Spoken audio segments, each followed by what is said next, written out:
Gaza Israel യുദ്ധം ആരംഭിച്ചുകൊണ്ടിരിക്കുകയാണല്ലോ. ഇപ്പം ഈ ഗാസയുമായി ബന്ധപ്പെട്ട് ഗാസ മുനമ്പിൽ ഏകദേശം 22 ലക്ഷത്തോളം ആളുകൾക്ക് ഭക്ഷണത്തിൻ്റെ ആവശ്യമുണ്ട് എന്നൊക്കെ റിപ്പോർട്ട് വരുന്നുണ്ട്. അതുപോലെ തന്നെ അവിടുത്തെ ഈ വിദ്യാഭ്യാസവുമായി ബന്ധപ്പെട്ട് അധ്യയന വർഷം ഇന്ന് ആരംഭിക്കേണ്ടതായിരുന്നു, പക്ഷേ ആരംഭിക്കാൻ കഴിഞ്ഞിട്ടില്ല എന്നുള്ളതാണ് മനസ്സിലാക്കുന്നത്. ഇന്നലെയായിരുന്നു തോന്നുന്നു ആരംഭിക്കാൻ കഴിഞ്ഞിട്ടില്ല.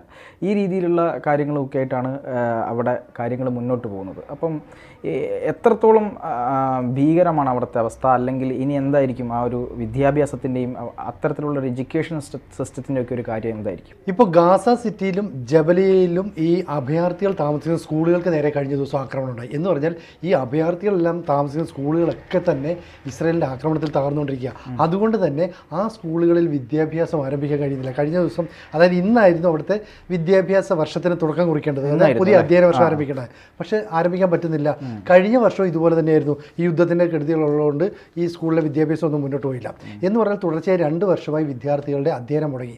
ഏതാണ്ട് 6.5 ലക്ഷത്തോളം വരുന്ന വിദ്യാർത്ഥികളാണ് സ്കൂളിൽ പോകാതെ, പഠിക്കാൻ പറ്റാതെ ഇപ്പോൾ ഈ ക്യാമ്പുകളിലും മറ്റുമായി കഴിച്ചു കൂട്ടുന്നത്. അപ്പോൾ ഇസ്രായേലും ഹമാസും തമ്മിലുള്ള യുദ്ധം, ഇസ്രായേലും പലസ്തീനും തമ്മിലുള്ള പ്രശ്നം, ഇതിൻ്റെ ദുരന്ത ഫലം അനുഭവിക്കുന്ന കുറേ വിദ്യാർത്ഥികളാണ്. വലിയ കഷ്ടമാണ്. മാത്രമല്ല 22 ലക്ഷത്തോളം പേർക്ക് ഭക്ഷണമില്ലാതെ ബുദ്ധിമുട്ടുന്നു. നമുക്കറിയാം അവിടെ ഈ അമേരിക്കയുടെയും അതുപോലെ UN-ൻ്റെയും ഒക്കെ ഇടപെടലുള്ളതുകൊണ്ട് പാക്കറ്റ് ഫുഡ്, ബോട്ടിൽ വാട്ടർ ഇതൊക്കെയാണ് കൊണ്ടുവരുന്നത്.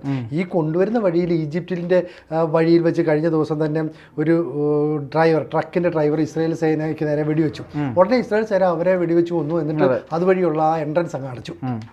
അതോടുകൂടി ഭക്ഷണവും വെള്ളവും ഒക്കെ വരുന്നത് നിന്നു. അപ്പോൾ ഇങ്ങനെ ഓരോ ഘട്ടങ്ങളിലും ഓരോ വാതിലിലും ഇസ്രായേൽ കൃത്യമായ തടയിടൽ നടത്തുന്നതോടുകൂടി പലസ്തീൻ അല്ലെങ്കിൽ ഈ പറയുന്ന ഹമാസ് കൂടുതൽ പ്രതിരോധത്തിലാവും.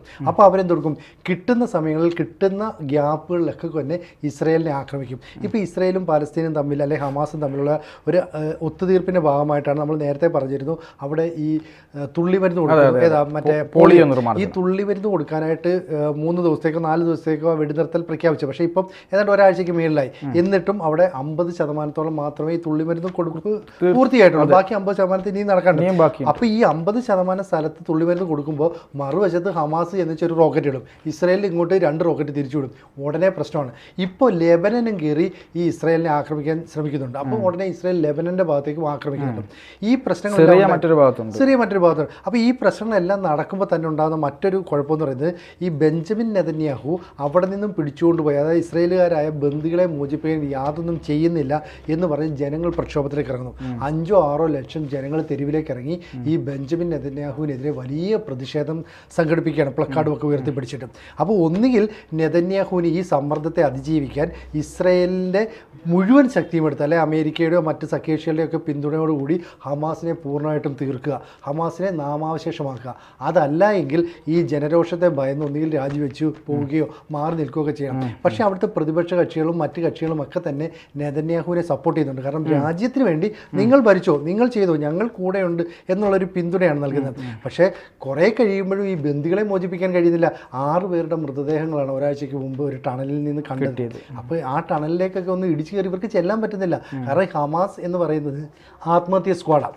അവർക്ക് ജീവൻ കളയാനൊന്നും ഒരു പേടിയില്ല. പക്ഷേ ഇസ്രായേൽ അങ്ങോട്ട് ചെല്ലുമ്പോൾ ഒരാൾ പൊട്ടിത്തെറിച്ചാൽ എത്ര ആളുകളുടെ ജീവൻ നഷ്ടപ്പെടുന്നത്. അതുപോലെ തന്നെ ഇസ്രായേൽ തിരിച്ച് ഹമാസിന് നേരെ ഒരു ബോംബോ അല്ലെങ്കിൽ ഒരു മിസൈലോ വർഷിച്ചാൽ കുറേ സാധാരണക്കാരായ ആളുകൾ, പലസ്തീൻകാരായ വിദ്യാർത്ഥികൾ, അവരുടെ രക്ഷിതാക്കൾ, ഇവരൊക്കെ തന്നെ മരിച്ചു പോകും. ഈ ഒരു പ്രോസസ്സ് അല്ലെങ്കിൽ ഈ ഒരു സംഭവം നിൽക്കുന്നതേ ഇല്ല. ഇപ്പം തന്നെ ഏതാണ്ട് മരിച്ചവരുടെ എണ്ണം, പലസ്തീൻകാരുടെ എണ്ണം 40,000-ന് മുകളിലെത്തി. അതായത് 41,000-ഓളം ആകുന്നു.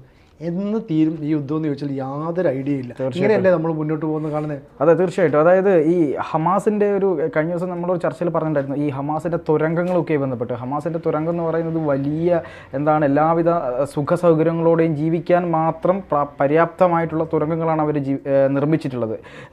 അവിടെ ഈ മറ്റു രാജ്യങ്ങൾ കൊടുത്തിട്ടുള്ള ഈ കെട്ടിട നിർമ്മാണത്തിന് ആവശ്യമായ മെറ്റീരിയലുകൾ അവർ ഈ തുരങ്ക നിർമ്മാണത്തിന് വേണ്ടിയിട്ട് ഉപയോഗിക്കുകയാണ്. കാരണം ഈ ഈ എന്താണ് ഇസ്രായേൽ ഒരു ബോംബ് വർഷിക്കുമ്പോൾ അല്ലെങ്കിൽ ഒരു മിസൈൽ വർഷിക്കുന്ന സമയത്ത് അവർക്ക് കൃത്യമായ മുന്നറിയിപ്പ് കൊടുക്കുന്നുണ്ട്. ഞങ്ങളിത് ഈ സ്ഥാപനം തകർക്കാൻ വേണ്ടി പോകണം, ഈ കെട്ടിടം തകർക്കാൻ വേണ്ടി പോകണം, നിങ്ങൾ അവിടെ നിന്ന് ഒഴിഞ്ഞു പോയിക്കോളൂ എന്ന് പറയുന്നുണ്ട്. അപ്പം അവിടെ നിന്ന് ആളുകൾ ഒഴിയുമ്പോൾ അവർ ആ കൃത്യമായ പ്ലാനിങ്ങോട് കൂടി അത് അവർ തകർക്കുകയാണ് ചെയ്യുന്നത്.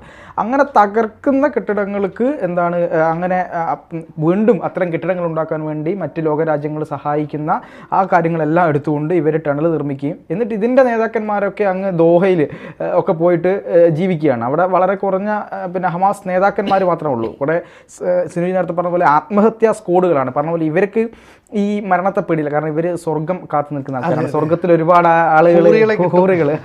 ഹൂറികളും ഈ സ്വർണ്ണ ആപ്പിളുകളൊക്കെ കാത്തിരിക്കുന്ന ആൾക്കാരാണ്. അപ്പം അതുപോലെയല്ല ഇസ്രായേൽ എന്ന് പറയുന്നത്.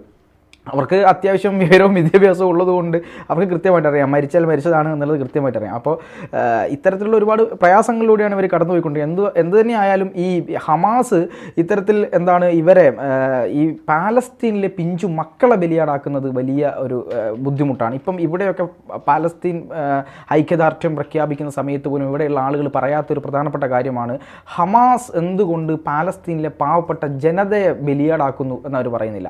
അവർ ഇസ്രായേലിനെതിരെ മാത്രമാണ് സംസാരിക്കുന്നത്. ഇവർ 2 റോക്കറ്റ് വിട്ടിട്ട് ടണലിൻ്റെ ഉള്ളിൽ പോയിരിക്കും. അവിടെ വന്ന് വീഴുന്ന റോക്കറ്റുകളെല്ലാം പോകുന്നത് പാലസ്തീൻ ജനതയുടെ എന്താണ് നെഞ്ചകം തറച്ചുകൊണ്ടാണ് പോകുന്നത്. അപ്പോൾ അവർ യഥാർത്ഥത്തിൽ നിസ്സഹായരാണ്. അവർക്ക് എന്ത് ചെയ്യാൻ കഴിയും? അവർക്കൊന്നും ചെയ്യാൻ കഴിയില്ല. പക്ഷേ ഇസ്രായേലിനോട്ട് ആക്രമണം നിർത്താനും പറ്റില്ല. കാരണം ഇവർ ആക്രമിച്ചുകൊണ്ടേയിരിക്കുകയാണ്. അപ്പോൾ ഇത്തരത്തിലൊരു ഭീകരമായ ഒരു സിറ്റുവേഷൻ, അതായത് സ്വന്തം മതത്തിൽപ്പെട്ടവരെ തന്നെ ബലി കൊടുത്തുകൊണ്ട് ഈ എന്താണ് രാജ്യത്തിൻ്റെ ഒരു നിയന്ത്രണം പിടിച്ചെടുക്കാൻ ഹമാസ് ശ്രമിച്ചുകൊണ്ടിരിക്കുകയാണ്. ഇതൊരു വല്ലാത്ത ക്രൂരത തന്നെയാണ്. തീർച്ചയായിട്ടും ഈ ഹമാസ് എന്ന് പറയുന്നത് ഒരു ഭീകര സംഘടന ആയതുകൊണ്ടുള്ള പ്രശ്നമാണ്. ആ ഭീകര സംഘടനയ്ക്ക് മനുഷ്യത്വം എന്ന് പറയുന്ന ഒരു സാധനം ഇല്ലല്ലോ. അവർക്ക് മറ്റവരെ കൊല്ലുക എന്നുള്ളത് മാത്രമേ ഉള്ളൂ. അവരുടെ ലക്ഷ്യം ഇസ്രായേലിനെ എത്രയും പെട്ടെന്ന് തീർക്കുക, ജൂതന്മാരെ തീർക്കുക, ഈ ഒരു ചിന്തയുള്ളൂ. അതുകൊണ്ടാണ് ഈ പറയുന്ന പലസ്തീൻകാരെ, വിദ്യാർത്ഥികളെ, കുട്ടികളെയൊക്കെ ഒരു മനുഷ്യ കവചമായി വെച്ചുകൊണ്ട് ഇവർ പോയി ബോംബിടുന്നത്. ഇപ്പം ഈ പറഞ്ഞ പോലെ ഈ ബോംബിട്ടതിന് ശേഷം ഇവർ വളരെ കൃത്യമായ ഈ ടണലുകളിലേക്ക് അല്ലെ ഈ ബങ്കറുകളിലേക്ക് പോയി ഒഴിക്കുകയാണ്. അവിടെ അവർക്ക് കിടക്കാനുള്ള സൗകര്യമുണ്ട്, ഇരിക്കാനുള്ള ഈ സൗകര്യമുണ്ട്, ഭക്ഷണം കഴിക്കാനുള്ള സൗകര്യമുണ്ട്. പക്ഷേ പാലസ്തീൻ ജനത ഈ ടണലിന് മുകളിലാണ്. അപ്പോൾ അറ്റാക്ക് ചെയ്യുന്നതിന് മുമ്പ് തന്നെ മുന്നറിയിപ്പ് കൊടുക്കുന്നു, വാണിംഗ് കൊടുക്കുന്നു, അവിടെ നിൽക്കുന്നവർ ഒഴിഞ്ഞു പോകുന്നു, ആ ടണൽ നശിപ്പിക്കുന്നു. പക്ഷേ വീണ്ടും ഈ UN-ൻ്റെ അടക്കം വിദേശ രാജ്യങ്ങളുടെ അടക്കം സഹായം കിട്ടുമ്പോൾ അത് ഹമാസ കൈയാളുന്നത്. കാരണം അവർ തോക്കും മറ്റേ ആയുധങ്ങളും ഒക്കെ ആയിട്ട് ഇന്ന് സാധാരണക്കാരെ സിവിലിയൻസിനെ പേടിപ്പിക്കുമ്പോൾ അവർ മിണ്ടാതെ നിൽക്കത്തേ ഉള്ളൂ. ഒപ്പം അവരുടെ ഇടയിൽ കയറി നിന്നിട്ടാണ് ഇവർ ബോംബ് വർഷിക്കുന്നത്. എന്നിട്ട് ഇവർ കൃത്യമായ സ്ഥലത്തേക്ക് മാറി ഒളിച്ചിരിക്കുന്നു. ഇവരുടെ നേതാക്കളോ മറ്റു രാജ്യങ്ങൾ ദോഹയിലും സൗദിയിലും ഖത്തറിലും ഒക്കെ പോയിട്ട് സുഖവാസം ജീവിതം നയിക്കുന്നു. അപ്പോൾ ഈ ആക്രമണം ഇസ്രായേൽ നടത്തുമ്പോൾ കൊല്ലപ്പെടുന്നത് സാധാരണക്കാരായ പലസ്തീൻകാരാണ്. അപ്പോൾ ഇസ്രായേൽ അതിന് പറയുന്നത് ഈ പലസ്തീൻകാരായ യുവാക്കളെയും വിദ്യാർത്ഥികളെയും കുട്ടികളെയും ഒക്കെ ഹമാസ് തങ്ങളിലേക്ക് എത്തിക്കാൻ ബ്രെയിൻ വാഷ് ചെയ്യുന്നു. ചിലപ്പോൾ അതുണ്ടാകാം, പേടിച്ചിട്ട് പോലും അവർ ഇവിടെ പോകണ്ടേ. നിങ്ങൾ സ്കൂളിലെ വിദ്യാഭ്യാസം ചെയ്യേണ്ട, മതപരമായ കാര്യങ്ങൾ ഞങ്ങൾ പഠിപ്പിക്കാം, നിങ്ങൾ ഞങ്ങളുടെ കൂടെ വാ. രക്ഷിതാക്കൾ പറയണം വിടുന്നില്ല. അപ്പോൾ രക്ഷിതാക്കളെ ഞാൻ കൊല്ലും, പ്രശ്നമില്ലല്ലോ. ഈ കൊന്നിട്ട് ഇസ്രായേലിൻ്റെ ആക്രമണത്തിൽ കൊന്നാണെന്ന് പറഞ്ഞാൽ പോലെ. അപ്പോൾ ഹമാസിനെ അവർ അത്രയ്ക്കും പേടിക്കുന്നു. എന്നാണ് ഈ ഹമാസിൻ്റെ അക്രമം തീരുന്നത്? അന്നേ ഇസ്രായേൽ ഇത് നിർത്തുള്ളൂ. അപ്പോൾ ഇസ്രായേൽ പറയുന്നത് ഹമാസിൻ്റെ അവസാനത്തെ ഒരാളെ വരെ തീർത്തതിന് ശേഷമേ ഞങ്ങൾ യുദ്ധം അവസാനിപ്പിക്കും. കാരണം ഞങ്ങൾ എന്തായാലും ഇറങ്ങി തിരിച്ചു. ഞങ്ങൾക്ക് എന്തായാലും ഇനി ഈ ഇസ്രായേൽ എന്ന് പറയുന്ന ഒരു രാജ്യം മതി. ഇനി മറ്റൊരു രാജ്യം അവിടെ വേണ്ട. പലസ്തീനുമായിട്ടുള്ള ഒരു ഒത്തുതീർപ്പിനും ഇല്ല. കാരണം പലസ്തീന് ഇനി യാതൊന്നും പറയാനില്ല. മുഴുവൻ ഉത്തരവാദിത്വം ഹമാസ്, ഹിസ്ബുള്ള പോലെയുള്ള ഭീകര സംഘടനകൾ ഏറ്റെടുക്കുന്നു. എന്നിട്ട് അവർക്ക് ഈ അമേരിക്ക പോലെയുള്ള അല്ലെങ്കിൽ മറ്റ് ഇറാൻ പോലെയുള്ള രാജ്യങ്ങളിൽ നിന്ന് സഹായം ലഭിക്കുന്നതെന്നും പറയപ്പെടുന്നു. നമുക്കറിയില്ല. എന്തായാലും ഇവർക്ക് പുറത്തു നിന്നുള്ള സഹായം ലഭിക്കുന്നുണ്ട്. ഈ സഹായം ഉള്ളതുകൊണ്ടാണല്ലോ ഇടയ്ക്കിടയ്ക്ക് ബോംബിടുന്നത്. അപ്പോൾ ഇത്തരത്തിലുള്ള ബോംബിട്ട് വിദ്യാർത്ഥികളുടെ പഠനം ഇല്ലാതാക്കുന്നു, കുറേ രക്ഷിതാക്കളെ ഇല്ലാതാക്കുന്നു, കുറേ നല്ല മനുഷ്യരെ ഇല്ലാതാക്കുന്നു. ഒപ്പം തന്നെ ഈ ബോംബാക്രമണത്തിൽ ഈ ഗസയിലെയും മറ്റും ഈ പലസ്തീന് വേണ്ടി നിയന്ത്രിക്കുന്ന അല്ലെങ്കിൽ എന്താ പറയുക ഹമാസിന് വേണ്ടി നിയന്ത്രിക്കുന്ന കമാൻഡർമാരൊക്കെ കൊല്ലപ്പെടുന്നു. അപ്പം ഞങ്ങളുടെ കമാൻഡറെ കൊന്നു, ശക്തമായി തിരിച്ചടിക്കും. അവർ 4 റോക്കറ്റ് അങ്ങോട്ട് വിടുന്നു. ഇസ്രായേൽ തിരിച്ചിങ്ങോട്ട് വിടുമ്പോൾ ഇവിടെ നിൽക്കുന്നത് സിവിലിയൻസ് ആണ്, സാധാരണക്കാരാണ്. അവർ കൊല്ലപ്പെടുകയാണ്. അങ്ങനെ ആളുകളുടെ എണ്ണം കുറഞ്ഞു വരുന്നു. ഇനി ഹമാസ് അതിലൊരു കാര്യം എന്താണെന്ന് വെച്ചാൽ ഇവർ ചെയ്യുന്നത്, അതായത് അങ്ങോട്ടൊരു മിസൈലോ ബോംബാക്രമണമോ നടത്തിയിട്ട് ഇവർ ഒന്നുകിൽ ടണലിൻ്റെ ഉള്ളിലേക്ക് ഇറങ്ങും, അല്ലെങ്കിൽ ഇവർ പോകുന്നത് ആശുപത്രികളിലേക്കോ സ്കൂളുകളിലേക്കോ ആണ്. കാരണം ആശുപത്രി എന്ന് പറയുന്നത് അത്യാവശ്യമായിട്ട് ഏറ്റവും പ്രധാനപ്പെട്ട സംഗതിയാണ്. അപ്പം അവിടത്തേക്ക് ഇവർ പോയി ഒളിക്കുമ്പോൾ ഒരു ഗത്യന്തരവുമില്ലാതെ അവർ മുന്നറിയിപ്പ് കൊടുത്ത് ആശുപത്രിക്ക് നേരെ മിസൈൽ പ്രയോഗിക്കും. അവിടെ പിഞ്ചു കുട്ടികളടക്കം മരിക്കും. എന്നിട്ട് ആ സഹതാപം, ആ പിഞ്ചു കുട്ടികളെ കൊല്ലുന്നു ഇസ്രായേൽ എന്ന് പറഞ്ഞിട്ടുള്ളൊരു സഹതാപം ഉണ്ടാക്കും. പക്ഷേ ഇവർ ഇതിൻ്റെ ഉള്ളിൽ കയറി മനഃപൂർവ്വം ഒളിച്ചിരിക്കുകയാണ് എന്നുള്ളത് പുറലോകം അറിയുന്നില്ല. അതാണ് ഏറ്റവും വലിയ കാര്യം. അതാണ് ഈ പറഞ്ഞത്. അതായത് ഇവർ ഈ പറയുന്ന അഭയാർത്ഥി ക്യാമ്പുകളെല്ലാം നടക്കുന്ന സ്കൂളിലാണ്. അപ്പോൾ ഈ പറയുന്ന റോക്കറ്റ് ആക്രമണം നടത്തിയിട്ട് ഹമാസിന്റെ ഭീകരർ നേരെ പോയി സ്കൂളിൽ ഇരിക്കും. അപ്പോൾ ഇവർ ട്രേസ് ചെയ്യുമ്പോൾ ഇത് സ്കൂളിലാണ്. അപ്പോൾ ഇവർക്ക് നിവർത്തിയില്ല, ഇസ്രായേൽ ഒരു ബോംബിടും, ആ സ്കൂൾ അങ്ങ് തകരും. പക്ഷെ അവർ വാണിംഗ് കൊടുക്കും, അതുകൊണ്ട് അവർക്ക് ഓടി രക്ഷപ്പെടാനൊക്കെ പറ്റുമായിരിക്കും. പക്ഷേ സ്കൂൾ തകർന്നില്ലേ. ഇനി അടുത്തത് ആശുപത്രി. ഈ ആശുപത്രി എന്ന് പറയുമ്പോൾ ഇത് എന്തെങ്കിലും ഒരു ചികിത്സയ്ക്ക് ആവശ്യമാണല്ലോ എന്ന് പറഞ്ഞിട്ട് ഇസ്രായേൽ ഒന്ന് ഒതുങ്ങി നിൽക്കുമ്പോഴായിരിക്കും ഇവന്മാർ പോയി അതിനകത്ത് ഒളിച്ചിരിക്കുന്നത്. അവസാനം അതിനകത്തും ബോംബിടും. അങ്ങനെ ആശുപത്രിയും സ്കൂളും എല്ലാം തകരുക. ഇപ്പോൾ കണക്കെടുത്താൽ തന്നെ 750 അധ്യാപകർ അവിടെ ഏതാണ്ട് കൊല്ലപ്പെട്ട് കഴിഞ്ഞു. ഒന്നാലോചിച്ച് നോക്കി, ഒരു സ്കൂളിൽ വിദ്യാർത്ഥികളെ പഠിപ്പിക്കേണ്ട അധ്യാപകർ, 1500ഓളം കുട്ടികൾ, അതായത് സ്കൂളിൽ പോയിക്കൊണ്ടിരിക്കുന്ന വിദ്യാർത്ഥികൾ മരിച്ചു. ഇതിനൊക്കെ ആര് സമാധാനം പറയും? അപ്പോൾ ഇസ്രായേലിന് വേണ്ടിയിട്ട് ആരാണ് നിലകൊള്ളുന്നത്, ഹമാസിന് വേണ്ടി അല്ലെങ്കിൽ പലസ്തീന് വേണ്ടി ആരാണ് നിലകൊള്ളുന്നത് ഒക്കെ ലോകം തിരിച്ചറിയണം. കാരണം എല്ലായ്പ്പോഴും ഹമാസിന്റെ അതിക്രമം മൂലം കൊല്ലപ്പെടുന്നത് പലസ്തീൻകാരായ പിഞ്ചു കുട്ടികളാണ്. ഇവർക്ക് വേണ്ടി ആരും നിലവിളിക്കുന്നില്ല. ഇത്ര കുട്ടികൾ ഇവർ കാരണം കൊല്ലപ്പെടുന്നു, ഇവരുടെ ഈ അക്രമം നിർത്തിയാൽ പ്രശ്നങ്ങൾക്ക് ശാശ്വത പരിഹാരമാകും, അതുകൊണ്ട് നിങ്ങൾ അതിനെക്കുറിച്ച് പറയൂ, ഒന്നും പറയുന്നില്ല. അപ്പോൾ എല്ലായ്പ്പോഴും ഹമാസിനെയും ഹിസ്ബുള്ളയും പോലുള്ള ഭീകര സംഘടനകളെ സപ്പോർട്ട് ചെയ്യാനാണ് നമ്മുടെ കേരളത്തിലടക്കം ആളുകളുള്ളത്. പക്ഷെ ഇപ്പൊ എന്തായാലും കുറച്ചായിട്ട് അതൊന്നും കേൾക്കുന്നില്ല. അതെ, ഇലക്ഷൻ കഴിഞ്ഞു, ഇനി അതിന്റെ അടുത്ത ഇലക്ഷൻ വരട്ടെ. അപ്പോൾ എന്തായാലും ഇസ്രായേലിലെ ജനത തെരുവിലിറങ്ങിയതോടുകൂടി നെതന്യാഹു വളരെ സമ്മർദ്ദത്തിലാണ്. അപ്പോൾ 2-1 എന്നുള്ള ഘട്ടത്തിലേക്ക് നെതന്യാഹു പോകും. കാരണം അദ്ദേഹം പറഞ്ഞത് തന്നെ ഈ വർഷം അവസാനത്തോടുകൂടി ഇതിനൊരു തീരുമാനം ഉണ്ടാകും. ഒന്നുകിൽ പിടിക്കപ്പെട്ട ബന്ദികൾ മുഴുവൻ അവർ കൊല്ലും, അതല്ലെങ്കിൽ ഞങ്ങൾ അവരെ പോയി മോചിപ്പിച്ചതിന് ശേഷം ഈ പ്രശ്നത്തിന് ശാശ്വത പരിഹാരം ഉണ്ടാകും. ഇപ്പോഴും ഇസ്രായേൽ ആഞ്ഞടിക്കാത്തത് എത്ര ബന്ദികൾ ജീവനോടെയുണ്ട്, എത്ര പേരെ ഇവർക്ക് മോചിപ്പിക്കാൻ കഴിയും എന്നത് സംബന്ധിച്ചൊരു വ്യക്തത ഇല്ലാത്തതുകൊണ്ട്. കാരണം ഏറ്റവും ഒടുവിൽ 2-3 ദിവസത്തിന് മുമ്പ് 6 പേരുടെ മൃതദേഹം കിട്ടി എന്ന് പറഞ്ഞാൽ ഇത്രയും കാലം അവർ ജീവനോടെ ഉണ്ടായിരുന്നു എന്നല്ലേ. അപ്പോൾ ഈ പിടിച്ചോണ്ട് പോയ 150-200 ബന്ദികളിൽ എത്ര പേർ ഇനിയും ജീവനോടെ ഉണ്ട് എന്ന് അറിയാത്തത് കൊണ്ടാണ്. കാരണം ഇവരുടെ ബങ്കറുകൾ എവിടെയാണ്, ടണൽ എവിടെയാണ് കുറിച്ച് കൃത്യമായ ധാരണ ഇസ്രായേലിനില്ല. അപ്പോൾ രണ്ടും കൽപ്പിച്ചേക്ക് ഇസ്രായേൽ ഇറങ്ങുകയാണെങ്കിൽ, നെതന്യാഹുവിന് മേൽ ജനങ്ങൾ പ്രക്ഷോഭവുമായി ഇറങ്ങുകയാണെങ്കിൽ അദ്ദേഹത്തിന് പിന്നൊന്നും നോക്കാനില്ല. അവിടുത്തെ രാജ്യത്ത് നിലനിൽക്കണമെങ്കിൽ ശക്തമായ നടപടി എടുത്തേ പറ്റുള്ളൂ.